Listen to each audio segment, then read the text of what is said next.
La famille et le libota nangai mbote na bino awa toza déjà na avenue tota lupango moko eza non loin ya makadam et nayebi ke ndenge tomesana kolakisa bino biloko bien borosepela na yango eza na portail ya rouge oyo eza na droite yango nde toye kotala na mokolo ya lelo tokobanda la présentation extérieure ya badimension wana tokomi na portail tomona carte ndenge ezali. Donc, tout le monde a poto mesure libanda avant de kota. Le pan bandi na colonne omi balé et qui iti na suka. Donc, ti après portail wana les autres sabiso 8 mètres. Donc, na bandeli donc largeur ya le pan on a biso eza 8 mètres à to kotandenga kati.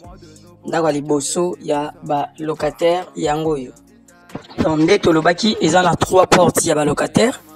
On a ndako monene bomona entrée ya liboso eza na gauche entrée mibale yango wana na droite place rideau wana ezali na porte ezali donc eza que moye tokota na kati ya bandako eza te parce que bato balobaka yango donc tokoki kokota te mpona confidentialité ndenge tolobaka toujours que tokoki jamais kokota mpona kofilme biloko ya bato donc ndako yango oyo pardon le pango yango eza na deux portes na ndenga liboso et porte moko na ndenga sima wana tokoluka pe to baluka na ndenga sima to découvrir chantier moko eza na sima oyo eza que moto akoki kozwa yango ko continuer misala kosilisa misala et puis komona avantage ya kosomba lupango oyo eza na ba ndako.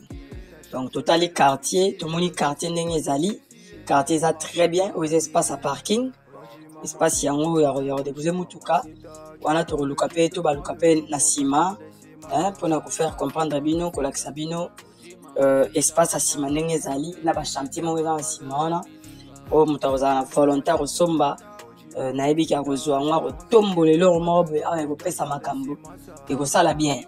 Donc to lakisa ki ba voisin de bazali awa to na quartier mo to lobaka quartier CPA Mushi eza le premier et meilleur quartier ya commune ya Mongafula.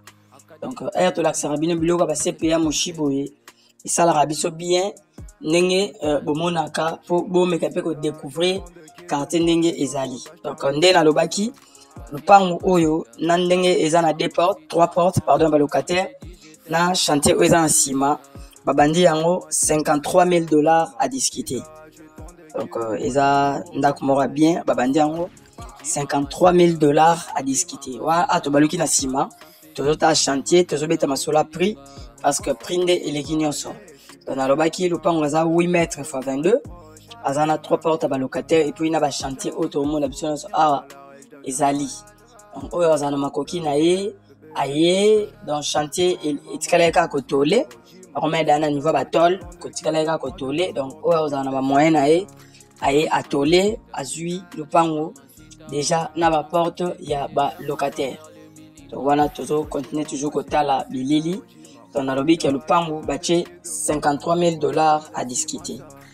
Awa propriétaire nde azoteka le pango na ye. Donc le pango ils en a revenu à bien ba locataire bazana ba futara très bien. Donc awa en tout cas aux a problème te awa isa beta lala. Donc aux a bien ce que aussi ici yango na yabi ke ba appartement nyonso oyo e kopesa ba mbonga bien oyo nyonso sera sombi yango a resepela. Donc avantage yango wana oza na quartier bien oza non loin susu ya makadam et puis oza déjà na ba appartement oyo et ezokotisa déjà oyo etikali wana ezaka tokosilisa chantier pour to bakisa susu ba mbongo et kota susu ebele pour ezong sambongo mwamba. Donc dans le baki awa toza na commune ya Mongafula na quartier CPA Mushi le meilleur et premier quartier le plus beau ya Mongafula.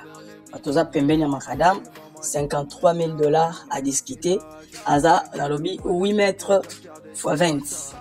Donc 8 x 22 pardon. Aza 8 x 22 wana a tozo bima na avenue tout le monde makadam. Donc bandako eza wana na lobby que baluaka yango ekotaka déjà mbongo ya bien. Donc yo erozo yango eza kaka pona makambo ya kosilisa finition na bandako ya sima. Donc wana atomoni tobimi déjà na Macadam ndenge tolobaki que mpango aza musika ya bien et non loin ya Macadam. Donc bonne chance na ba oyo ba intéressé. Bye bye.